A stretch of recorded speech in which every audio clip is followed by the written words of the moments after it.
Good evening. This is Namat coming to you from Fabulocs in my house, like everyone else. I wanted to talk to you a little bit about setting up for your shampoo in your home, and this is going to be specifically dealing with people that have dry scalp, dandruff, or dermatitis conditions. So, as I had described in another video, one benefit of being at home right now is that if you have a scalp condition, keeping your scalp clean is the thing that helps tremendously, if not the most, right? So a lot of times when you have a scalp condition, your dermatologist has diagnosed you, they give you something, they tell you to use it every day, sometimes twice a week, or even once a week. But a lot of African American women or women with ethnic hair are unable to do that successfully because what does that mean? It means taking your hair down and having to deal with it. So we've been kind of just spotting it, like we're just going to dab oil on it. Oh, this is dry. You put the oil on there and then magically looks like it disappeared, but you're really just concealing it. So I'm advising that you take this time to really keep your hair clean, and I'm going to talk to you about that. This is one of my little ones here. Well, my only little one now. My other one's grown. But she actually has a scalp condition called seborrheic dermatitis. And one thing is, I as a cosmetologist, trying to figure out what's going on with her scalp, I've done a lot of watching, experimenting with things that seem like they should work. And I'm going to tell you that every person that I've seen that has seborrheic dermatitis is different. It's not all the same. And some of that has to do with eating habits. The approach will be different. Could be your eating habits. Some of it can be hereditary. Some of it could be something you're using. Some of it could also be flared up by allergies. There's so many things. So if you have a condition like seborrheic dermatitis or an advanced dandruff condition, it's going to take you paying attention to really get down to the core of what things work. Attention to what you're using, attention to your diet. So what I found out about my 12-year-old is that when she eats breads and cheeses, it goes crazy. So one thing about seborrheic dermatitis is that there's an imbalance of the flora in your scalp. So automatically probiotics is going to be a good idea. But, so that's what we found out about her eating. She needs to drink a lot of water, and I'm going to show you. I actually let her dermatitis kind of, go a little bit further than I would. Normally, I'd wash her hair within 7 days. 7 to 10 days, really. And it would stay at bay. So I just want you to see here, you can see these light spots here. So when you have a flare-up, it causes light spots that can come into your skin, into your face, and it can even cause you to have scarring. It can even cause you to have scarring. So if we come back here, I just want to show you what it looks like. So if your scalp looks like this, right? So we let this go further. You can see these big flakes in there. Back here, you can see a lot of it. So this is what seborrheic dermatitis looks like. It's like a scaly kind of pasty dandruff, and it can be really difficult to live with, especially for a teenager. Teenagers, a 12-year-old who's, wants to be able to wear extensions in different styles. When you have a scalp condition like this, you can't do that. So I want to show you something. So I've been working on a secret formula, me and my whole SpongeBob stuff. I've been working on a secret formula, and it's going really well. So I want to show you something. So I used my 2 different formulas that I came up with, one on the left side, one on the right side. So this is 10 days in. So if you look at the left side, you see how you barely see anything on the scalp, right? But if you look at this side, it has truly gone mad, right? You can see all of that. Come in a little bit more. Okay. It's really gone out of control on this side. Look at that, right? So usually when I keep her scalp clean and the methods that I use, you won't see any of it anywhere. But right now, I am working on a product right now. And so she's the perfect person to experiment on. But I'm really excited about this. I'm truly excited about this. And if you had this condition, you would be too, because it is very annoying. Okay, so setting up for your shampoo in your house. Let's talk about that for just one moment. Stand up for me, dear. So, of course, you could get in the shower, but I don't my 12-year-old, she's not going to do a great job washing her hair. I'm sorry, Nora, but you don't. She does okay. But that's not going to work. I need to be able to wash her hair, especially because she has a scalp condition. No one's sitting on the bathroom floor and leaning over the tub. That's out of the question. My back is done. I can't do it. So I'm going to recommend this setup right here. One, you need to put a towel right here because their elbows are going to be here, and they got to put their head under the faucet, right? So that's the first thing. You want to have one towel here for the elbows. Then you want to have at least 2 or 3 other towels, and I'm going to show you what you do with these. So if you're washing your child's hair or washing someone's hair at home, this is the setup. Now this chair here, please don't get my ridiculous looking. Listen guys, I don't remember if I put lotion on my ankles, so don't worry about it. But this is the chair, the kind of chair you want to use, and I'm going to show you why. So for one, if you're tall, my daughter's kind of tall, she might be in this position where she's leaning forward and it's uncomfortable. Or if you're small and short, you can put pillows here, you can put your knees in here, and you can get in the boat. So we're going to do it that way. Nora, if you could get on here like I showed you. So see how she has her knees in the chair and her feet are coming out the back. This is the comfortable way to do it. You can move the chair closer to the sink, or you can move the chair back from the sink. You get the chair for me?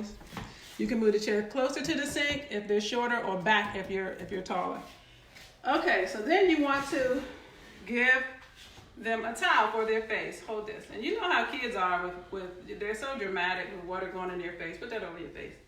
They act like it's the end of the world. It's just water, cover like that.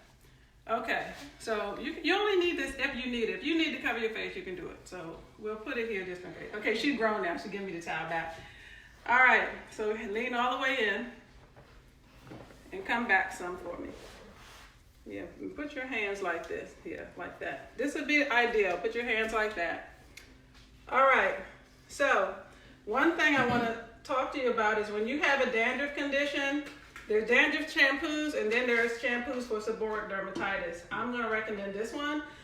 This is called T-Sal. So you know how you have T-Gel? It's T-Sal because it has salicylic acid, and that's what you use for your shampoo if you have seborrheic dermatitis. Now, one of the things I noticed from washing her hair is that if I use this by itself, it strips all the moisture out of her hair, and it strips all the moisture out of her scalp, which makes her scalp condition worse. So what I do is I'll actually mix the cleansing conditioning cream, and this does have castile in it, so it's not a co-wash. It actually has castile in it, so it actually cleanses the hair, but it doesn't strip it. So I'll mix the two together, right? But when I start, the first thing I'm going to do is I'm going to use this on her scalp first, and I'm going to gently remove the dandruff from her scalp. So there's 2 things you need to know. When you have seborrheic dermatitis, you have flare-ups, you have that raw scalp, and you can see the redness. Sometimes it actually bleeds. The first thing you have to do is heal the scalp. You can't heal the scalp if you go in and you're trying to lift scales and you just scrub real hard like that. Just imagine it's already raw and you're in there doing that. So come in so they can see. So you see these flakes? I have to gently remove this because this is seborrheic dermatitis. I don't want her scalp to be red and irritated.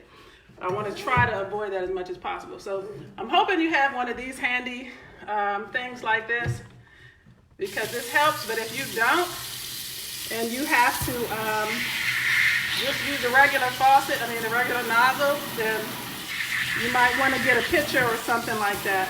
So you're just going to put it on kind of a warm setting.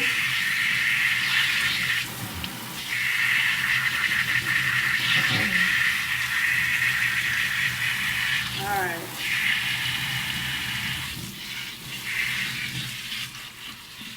Okay, so you just go in and you wet the hair.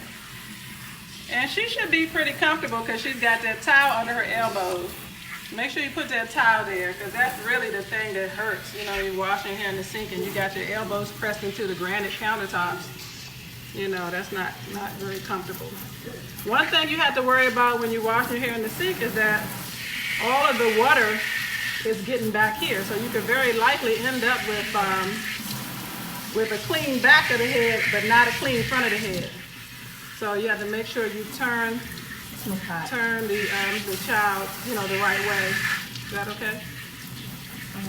A little cold. Huh? Cold day. Okay. What about this? That's good. Okay. So just you're gonna wet the hair as much as you can. Try to get the front. All right. Now see that? See when you wet hair, this is the same thing oil does. When you wet the scalp, it looks like it magically almost disappears. That's what you're doing when you're putting oil on, because you're just really concealing it. It's still there. It's still sitting there. So this is the salicylic acid is the active ingredient in the T-Cell shampoo. So I'm going to use that on the scalp, and you're going to watch me. Looks like I'm almost greasing her scalp with this, right? And remember, you really need to, before you start washing hair, when you have dandruff and scalp condition, you really should look through it to see where the most aggressive spots are, because that's where you're probably going to need to do the most work. One thing too about seborrheic dermatitis and dandruff and scalp conditions is it loves to really get aggressive underneath of a braid, underneath of a twist, you know, anywhere that's not exposed, where it's nice and dark, it tends to be really bad. That's why, you know, when you take your hair out and you open it up and you're like, oh my God. But people that have to live with these kind of scalp conditions, you know, I really feel for you, because it's not easy. And you can't really keep anything for any long period of time, because you have to be to wash your hair. And that's why I keep saying right now, with being at home, this is really the best time. So I'm in here with gloves because, you know, this is it's a fungal condition. You know, you got bacteria and you got fungus in here when you have seborrheic dermatitis. So I am scrubbing gently, lifting the skin up off of the scalp that has come up, lifting that off. So, you know, your scalp is only supposed to produce but so much skin. So when you have all this extra skin coming up, that's how you know there's an imbalance. But one of the first things you want to do too is check your foods. Cut back on dairy.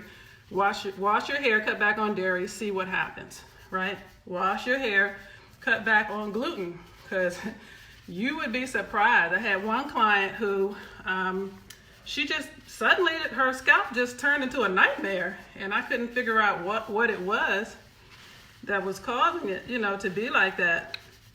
And she was a regular client of mine. So suddenly it went crazy. And so I asked her what she was eating, and she told me she started eating bagels every morning. So I said, that probably is the problem. And sure enough, you know, at that appointment I told her, I said, don't eat any more bagels. Let's see what happens. And she did just that, came back in for her appointment. Her scalp was fine. So that's what I'm trying to say. Like, some of it could have a great amount to do with your eating versus it being hereditary. Like Nora's grandmother had a similar condition to this. So I know this could be somewhat hereditary for her. I have a little bit of dry scalp sometimes, but mine tends to be allergy related, because I notice that when my scalp itches, everything else itches. So that's how you kind of know what it is. You okay, Nora? Okay, so I'm still kind of trying to lift and get what I can out of here. Now I'm going to tell you, when you have 4C hair, this is 4C hair, right? That means it's very kinky. It's wonderful locking hair. But when you have seborrheic dermatitis, a lot of times when you can get it up off your scalp, but sometimes you can't get it all the way out of your hair. So that doesn't come out till you brush it or blow dry it out, right? But the key thing to dealing with this is getting to it before it happens, right? All right, so we're gonna rinse this. And for different people, that's different. So when I say getting to the condition before it flares up, before you start seeing it, you have to be paying attention to your hair to after you wash it to see, okay, well, is it clean? Do I see dandruff? What's happening? And right as soon as you see it, you gotta wash it out.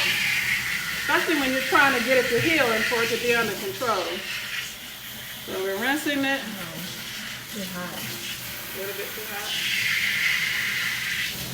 What about now? Is that okay? Okay.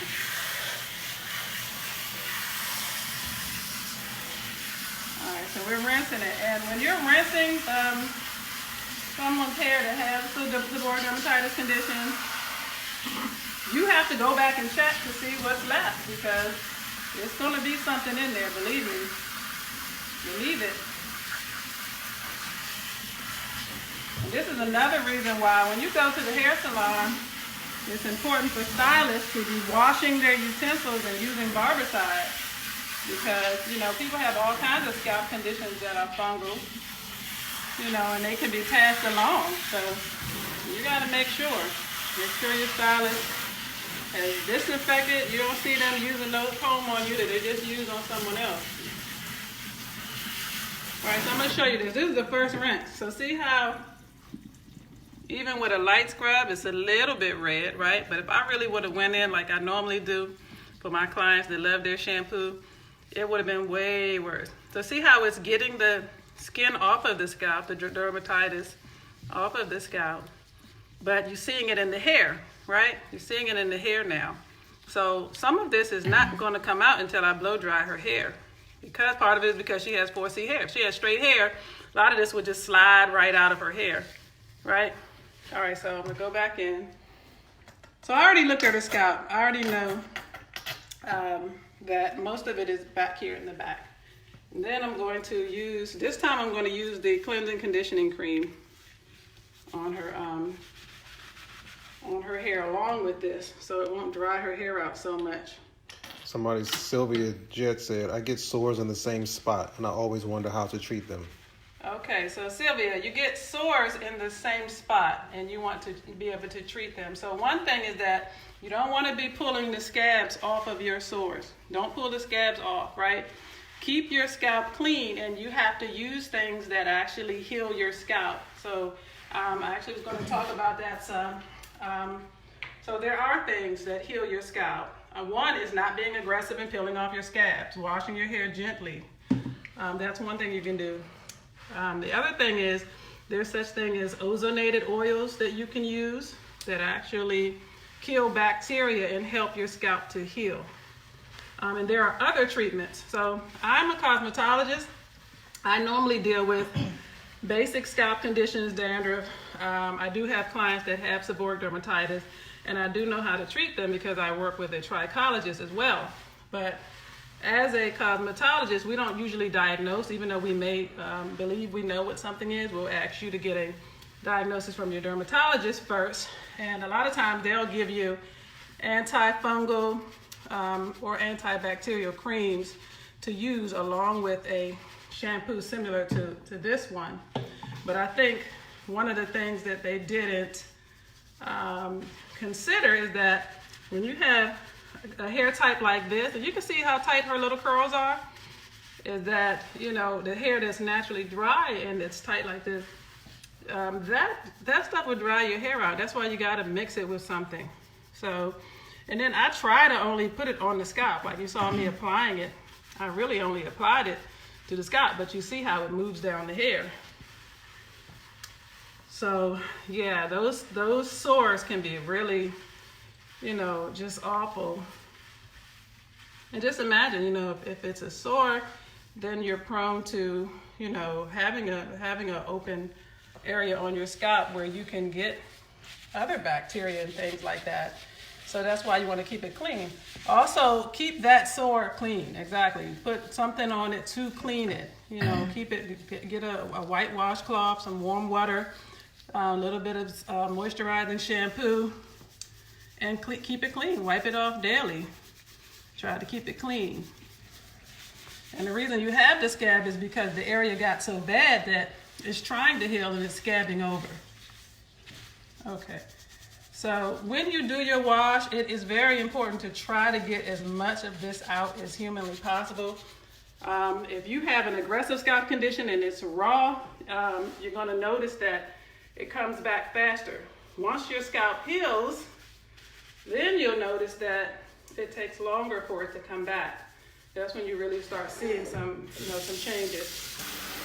All right, so I'm going to rinse this out. Here we go.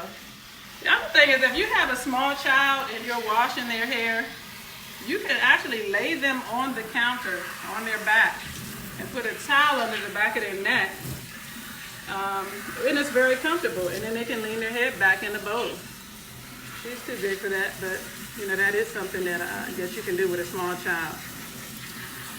Because you know, your back, like even right now, I'm leaning forward, but I'm leaning on my elbows. But you know, your back will just be done for trying to wash somebody's hair. All right, in the sink. And if your child has a condition like this, it's really not good for them to wash their own hair. Even if they're 12, they're getting older, you really need to be doing that for them, or they need to be seeing a cosmetologist. Okay, so what I'm gonna do now is I'm just gonna go in with the cleansing conditioning cream. This is what it looks like. It has castile in it. Putting it on here. This also has tea tree in it. What's that product again? This is the cleansing conditioning cream. All right, so at this time, and what this actually does, it helps with your definition, and it cleanses, and it conditions, and it's gentle on your hair. So now I'm gonna start detangling. The best thing to do when you detangle is do it while the hair is soaking wet, and do it while you have your cleansing conditioner cream in your hair, or your conditioner. The more you put in, the easier it's going to be to detangle. So my 12-year-old went through a period of wanting to do her own hair. And so I let her to see, you know, how it would go. And so she was doing these bush balls every day. And it was kind of tough trying to get her out of the bush ball because that's the only style she wants to wear. So you know how they're in this stage where they're sick and tired of your cornrows and your little cutie kid styles, and now they want to go into these other styles. And you know, that can be difficult, but I had to start doing her hair again because those poof balls are just breaking her hair off from constantly trying to wear those all the time, and they're not a protective style, right? So you see me combing these ends and holding on to her hair so I'm not pulling and so that I don't hurt her. But you see I'm doing all of this while she's still in the sink. Are you comfortable, Nora? Mm-hmm. Okay. Now, I know sometimes we don't care about our kids' feelings, but, you know, you should. It makes hair time better. We don't want to make it a horrific experience, you know, and they end up getting the creamy crack when it's all said and done. And you're like, oh, my gosh, how could you betray the natural world, you know, and all of that. When it's really your fault for being mean. So I try to say, how are you doing? I give her little kisses even though she's 12. You can see her facial expression right now. Okay, so just detangling, right? So you detangle, like I said, with your cleansing conditioning cream in, more the merrier, or your conditioner in. And when you finish detangling, look at your comb to see how much hair is in it, because that tells you whether your hair is shedding. You can tell different amounts at different times. You'll start noticing changes if you look for them. So this is all she has right now, which is 2. All right, gonna rinse it out.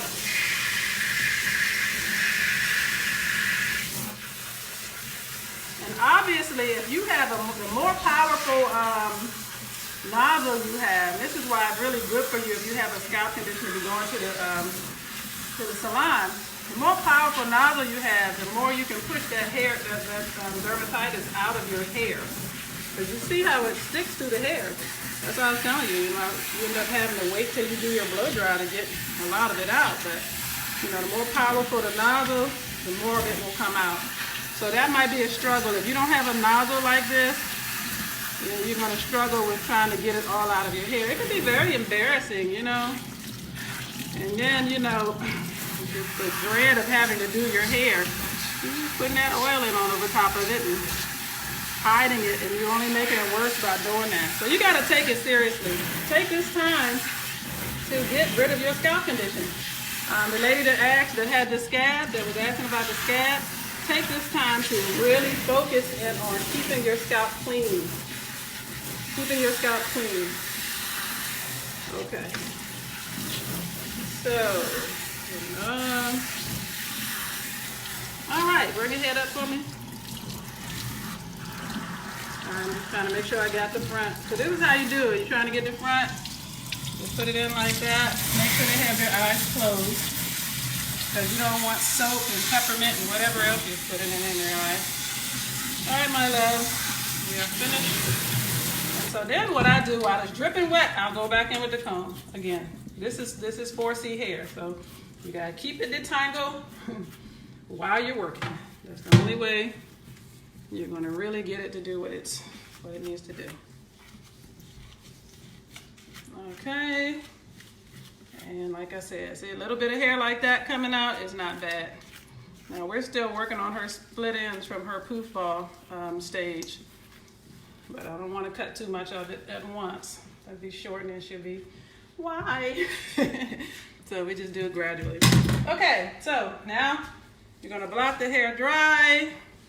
Do not take your towel and do like this. I don't know where people got that from, but they take it and they dry their hair like this. All you're doing is matting your hair up. And if you have kinky hair or 4C hair, yeah, not a good idea. You're trying to keep it detangled. Okay. All right, come up for me, dear. So yeah, so the little sparkles that you see in there, speckles, those have to be blow dried out. So don't think it's that you did a bad job when you washed your hair. No, your hair, you got coily hair. The seborrheic dermatitis is not going to just slide off of your hair. You got to wash it out, then blow dry it out. Okay, we're going to go over to the blow dry section of my kitchen, the newly designated blow dryer area. You go over there. Thank you. All right.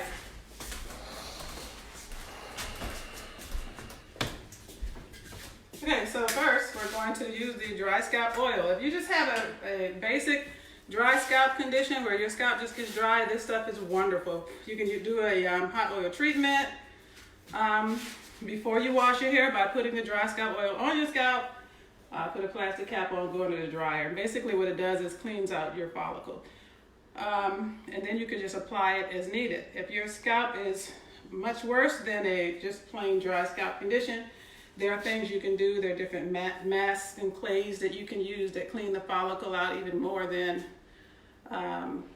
a hot oil treatment will. So the more advanced condition you have, the more you're going to need.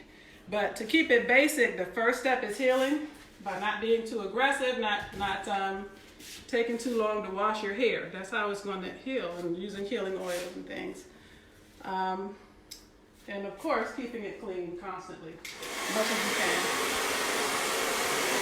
So, blow dry it. Make sure you have a nice, strong bristle comb. It's not going to break. And you're going to see those seborrheic dermatitis flakes start coming out.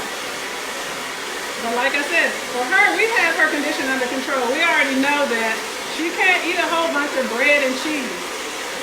We already know that she needs to have her hair washed between 7 and 10 days. And I'm working on going beyond that, but I have to be very strategic about it and have to watch it to see how well it's going. Interesting though is that when she's swimming, like if we go to St. Martin or go somewhere and she's swimming, her scalp tends to be pretty good. But I'm thinking that's because of chlorine and it's staying clean.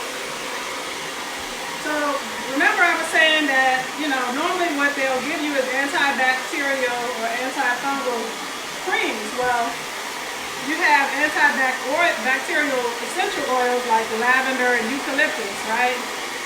And you also have antifungal oils like your peppermint, that's antifungal. Tea tree is antifungal, lemongrass is antifungal, but they all work differently. Some work better than others depending on your condition. The solution that I'm working on, it does have tea tree in it, and I'm noticing that I'm seeing a great difference. I don't know if you caught the beginning of this, but I showed the difference between the two sides. But those are some more homeopathic. But like I said, if it's aggressive and your scalp is bleeding and things like that, you're going to definitely need much more than just an oil. We have a consultation form on our website. If you're experiencing seborrheic dermatitis and you need some help. I do work with a trichologist. Her name is Aisha. She's actually my sister. And trichology is dealing with hair loss conditions, but they also deal with the scalp. And they do a lot more advanced treatment. So I do some of them at our salon. But a lot of it you have to do at home because, you know, I can't come live with you, you know. So you do have to know what to do. And when you don't know what to do, trust me, it's the worst when you have a scalp condition. You don't know what to do with it. So this is what happens too. I'm not trying to get on you, Nora, about your puffball, but you have a puffball, your hair can break. You end up with these split ends, the little broken spots. When you keep a puffball, you know, you take that band and you keep putting it around your hair. That's what happens. So we're just blow drying it.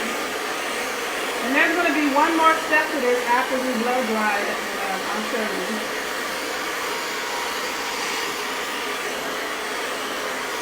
So you blow dry just with the oil only at first. And then you're going to go back in and you blow dry with your moisturizer. Yeah, they're going to be doing the trim real soon, buddy. These things are screaming right now.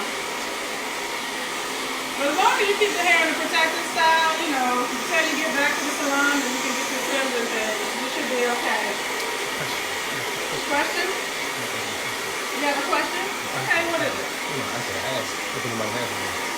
Huh? I can't hear you. I said if anybody has any questions, they can ask. Oh, okay. He said, if anybody has questions, just let me know. I'm happy to answer your questions. But yeah, so first, when you do your blow dry, you want to put oil by itself. Don't put your moisturizer in your hair until your hair has been mostly blow dried. Once you put that moisturizer in, you'll notice that you can get a straighter blow dry with the moisturizer in. So that's normally what I do on her hair. But yeah, she's in full-blown recovery mode. She's recovering from the constant foosball and recovering from the scalp condition. So I'm definitely going to be taking this time being here at home to work on her hair, the condition of her hair. But you know, most people just go through this. They go through that stage where they want to start doing their own hair. And you know, they're going to sacrifice it until they get it right and learn how to do it and deal with hair care. But you know, it's a slow, process. You don't want to get on them too bad about it. So that's our blow dry with our oil. Then you're going to take the Fabulocs Intense Moisture Therapy. You put that all through. It is shea based, so it's a nice heavy moisturizer. It works very well. If you wear a protective style and you put this in your hair, then yes, it's going to be soft even when you take your protective style down. People that use this product know that. They swear by it. Okay. So I'm just going back to, you see that sheen starting to show up right there? I'm just going back to make sure I got any of the little dermatitis speckles out and straighten the hair a little bit more. Cut to your left for me. So when you blow dry and you go in your child's hair, just, you need them to tilt, have them tilt, ask them to tilt. Otherwise your back is going to be done for. It really is.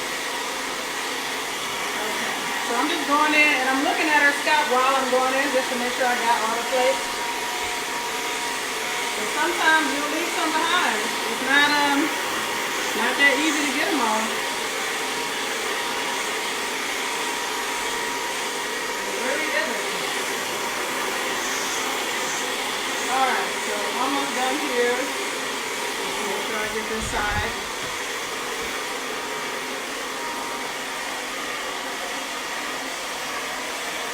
Okay, so what style can you wear if you're trying to do scalp care and you're at home, right?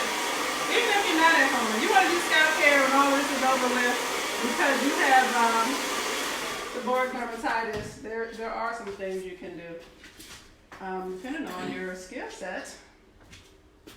Alright, so normally what I do, tilt your head to the right. Let me get this. This is my secret solution I did not tell you about that is coming soon. This is what I'm using for her dermatitis. But in the meantime, what people do is they'll get the dry scalp oil, which has our 13 essential oil blends, but they'll ask for a booster. And that's when we actually will put more of the antifungal and antibacterials in the bottle. And we were doing that with our public blender. We're going to go ahead and make that feature available. If you're interested in that, just go to the website and let me know, and I'll talk to you about doing that. But because this is something that a lot of people they have no idea what to do. We want to make sure that we start addressing it. So this has tea tree oil in it. It is shea based. This is what I use, and I'm going to tell you what I notice is that for my daughter, this is for her, is that when I can use something that has an antifungal and antibacterial in it, and it can stay on the scalp longer. So, like say you're using a safflower or light oil base, or even olive oil or something like that that absorbs into your scalp, it's not going to stay on your scalp that long. So the minute that it's gone, then you're going to see that seborrheic dermatitis come up. So when you're using like tea tree oil and other oils that kill bacteria and fungus, if you can get it to sit on the scalp longer, then the chances of it coming back sooner are much less. So that's what I noticed about this particular type of seborrheic dermatitis that she has. Okay, go here. And hers actually, see, there's a little bit right there. So if I see a little bit, I will scrape it off and I will bring it out of the hair. And that's going to happen. I mean, like I said, this can be very annoying. Trust me, if you know someone that has seborrheic dermatitis, talk to them about hair care, and they'll tell you how annoying it is. I'm working with a few clients now. We're seeing great progress, but I'm going to tell you, 95% of it is what they're eating and whether they're doing their part at home. So, by the time they come to me, if they haven't been doing what they're supposed to be doing, then we're not going to have success. So I normally will go through her scalp with this and finish her whole scalp. For her, I noticed that I need to do this about every 3 days. And if I do it every 3 days, she's fine. She can go about 10 days before I notice that, okay, it's time to wash the hair. Here we go, here. Here it is again. See that? And it's like that because seborrheic dermatitis is pasty. So when you go in and you wash it, you're going to want to scrub it real hard. But remember, I told you, when you scrub it real hard, you just make the scalp raw. And then this seborrheic dermatitis comes back very quick. So it's better to do a gentle cleanse and then get the rest of the dermatitis, the seborrheic dermatitis out, like I'm doing it right here. You got to be careful with your wash. But I'm going to have Aisha, the trichologist, Aisha Bilal, on sometime this week. And she's going to talk to us more about, hair loss and how the scalp affects hair loss, and things you can do and use to deal with these kind of conditions. So one of the things I do is, for her hair, while I'm doing this, while I'm watching her scalp, and this is what I'm recommending at home, is just do a few medium to large size flat twists, right? And that way, when your 3 days hits, you can go in and you can, take them out and put them right back in, and it's not a burden on you. It's not something that takes a really long amount of time. So I'll show you how I'm going to do that. And this is quick. You just do some flat twists, right? I can do cornrows, but I don't know. Flat twists, to me, they're just easier. And I enjoy doing them a little bit more than I do from cornrows. Okay, where's here we go. The other thing is, when you have seborrheic dermatitis, you need to make sure that the things that you're covering your hair with are clean, right? Pillowcases, scarves, all that stuff. So I'm just going to do a flat twist in her hair. Ease Vibe said, are you still accepting online orders?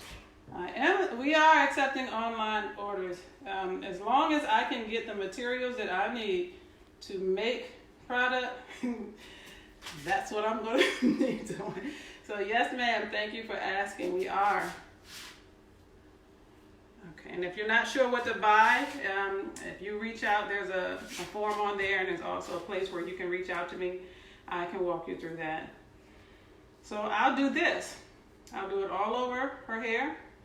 And say you were going back to work and you just did, 5 or 6 of these, and had a little bun in the back like that.